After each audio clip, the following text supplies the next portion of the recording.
Master of light and dark, Franz Schubert and his use of the sonata form. Greetings, music lovers. Rick Ferguson, rickfergusonmusic.com. So nice to see you here. Thank you for joining me as I explore, in brief, Schubert's use of the sonata form in his instrumental music, chamber music, symphonic music, in this case, piano music. And I thought that we might use as our example the first movement of Schubert's A minor Sonata Deutsch 784. Because there are literally tens of thousands of places where we can go to learn more about the nuts and bolts and the history, more importantly, of the sonata form, I will not go into the weeds with that. I will simply say that for myself, I've always thought of the sonata form as a narrative-based compositional platform that the composer could then utilize for expression, but understanding that the idea of the sonata form is very much an Age of Enlightenment inspired concept. In its most basic, the transmission, the sharing, the expressing of musical ideas between composer, performers, listeners became somewhat more streamlined than in the earlier part of the 18th century. And the immediacy and accessibility of understanding musical ideas became really quite important. And so the sonata form fits very well into that because at its most basic, it is juxtaposing two contrasting ideas, which is a very narrative concept, and then taking those ideas on somewhat of a journey, having them interact with each other in various ways, or not, depending on the particular narrative that the composer is wishing to express. And taking those ideas that are initially introduced to us through some type of developmental process, deepening our relationship with those characters, with those musical ideas, and then coming out the other end of that developmental process, somehow relating to these ideas, to these characters differently, and feeling that by the time we've reached the end of a particular movement, that we have indeed been on something of a small musical journey, and that we have a slightly different relationship to the characters as they were initially presented to us by the time we reach the end. So since this particular movement from Deutsch 784 is rather compact, and it's very classically based, and so skillfully handled in terms of moving from minor to major, from dark to light, I thought it might be a good illustration for us to listen to. So I will simply say that these two ideas are presented in subtly different fashions. The initial idea in the minor key in A minor is starkly given to us with the two hands simply playing in unison. So this first theme is,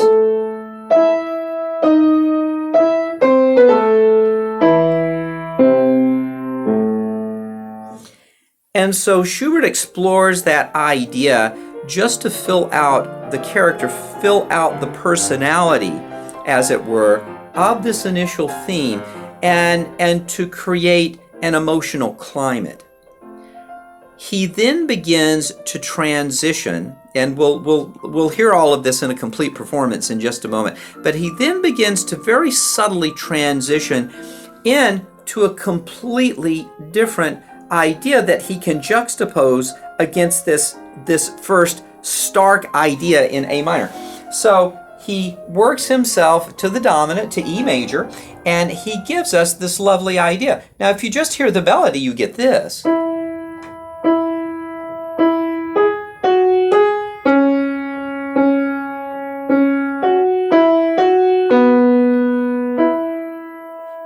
So that in itself is rather simplistic, beautifully so, but it's really how he harmonizes this idea, whereas in the beginning with the minor idea, the two hands are simply playing in unison with each other. So there's a sense of isolation that I feel with that. But when we move to this second melody, the counterbalancing, it's all about the harmony.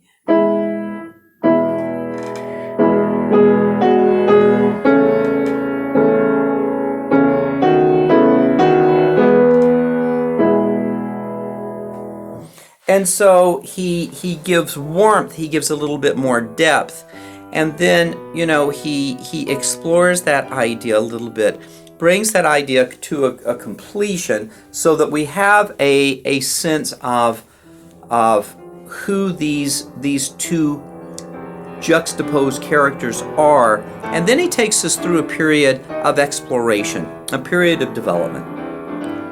The idea being that this exploration in the middle of the movement allows us to gain a deeper understanding of these two characters, these two musical themes.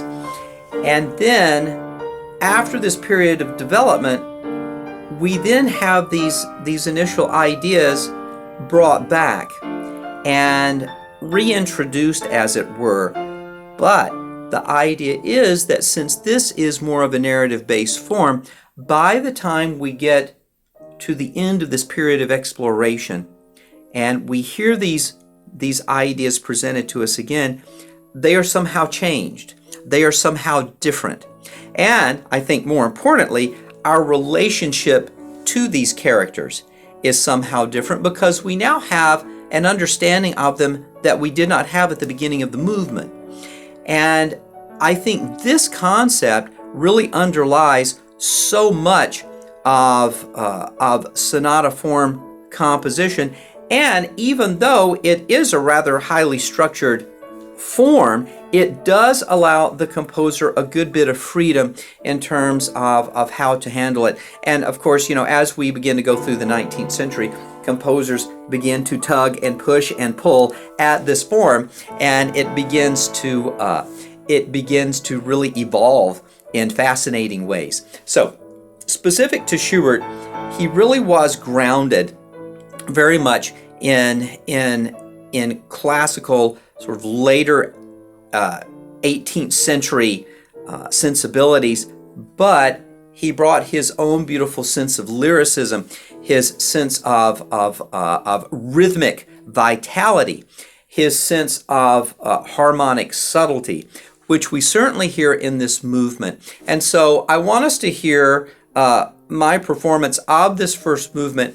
And what I want you to perhaps think about as you listen is this movement back and forth between the dark and the light, and how these ideas coexist. They're trying to find a way, it seems, to coexist with each other and to find meaning with each other. And so when we get to the end of the movement, Schubert draws it all together with, I think, a wonderful and simply beautiful sense of completion. And whereas there is an element of tension at various places where we are moving through the entire movement, we come to a place, I think, of understanding by the time we get to the movement. So here is my performance of the first movement, Allegro Moderato, of the A minor Sonata, Deutsch 784 by Franz Schubert. Enjoy.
So this may very well be your first time hearing this particular movement of Schubert, because it's not one of his more commonly played. You know, especially his later sonatas are just monumental pieces of music. I've always had a soft spot for this sonata because I think it's such a wonderful representation of Schubert's adoption of this classical format, but really giving it an early romantic sensibility, and his lyricism, and as I mentioned previously, his ability to move harmonically between dark and light, I think is so clever and is so expressive. So I find it to be very satisfying, and I hope you do too. And I would very much encourage you to listen to and explore other Schubert sonatas. Listen to this entire sonata. The other two movements are absolutely gorgeous, and really learn more about the use of the sonata form as an expressive tool, as a compositional device, because really it's a wonderful format, and for good reason. Thank you so much. Feel free to like this video, subscribe to my channel if you have any ideas that you would like me to explore, individual pieces, composers, concepts. Just let me know in your comments. Thank you so much for watching. Take care. Bye-bye.